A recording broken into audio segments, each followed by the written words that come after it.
Combien de solutions possèdent les équations complexes du second degré? Mais d'abord, générique.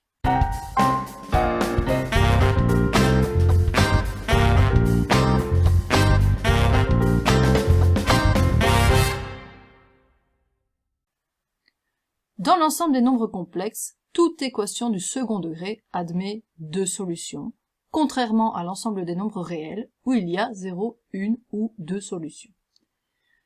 Pour faire la démonstration, on considère l'équation az carré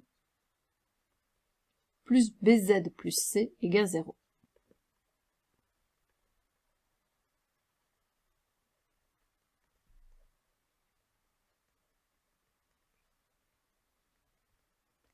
Dans cette équation, les nombres a, b et c sont des nombres complexes, et le nombre a est forcément différent de 0, sinon on n'aurait pas une équation du second degré. On va essayer d'isoler z pour trouver les deux solutions, et pour ça on peut commencer par tout diviser par a. Alors on peut le faire parce que a est différent de 0. En divisant chaque terme par a, on obtient z carré plus b sur a fois z plus c sur a égale 0. L'objectif, c'est de reconnaître dans les deux premiers termes le début d'un produit remarquable. Je vais donc recopier la ligne en laissant un peu d'espace, puisqu'on va y ajouter et y soustraire des termes.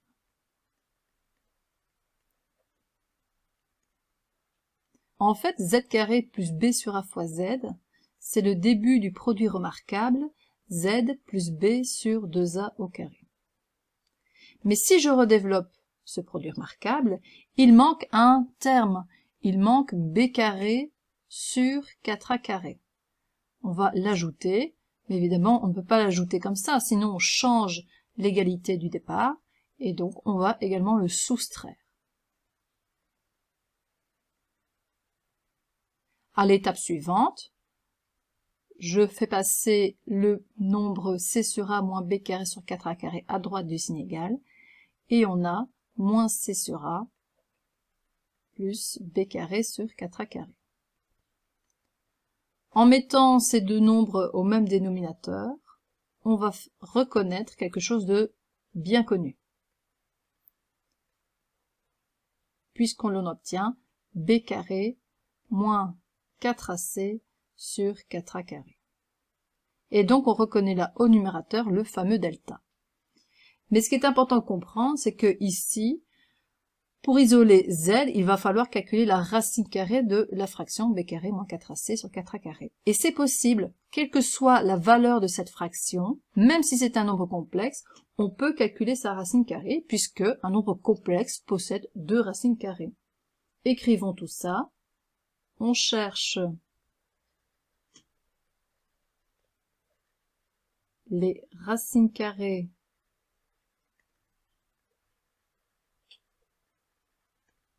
de b carré moins 4ac sur 4a carré,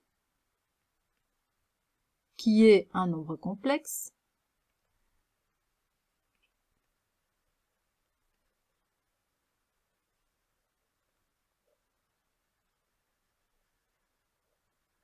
or, tout nombre complexe possède deux racines carrées,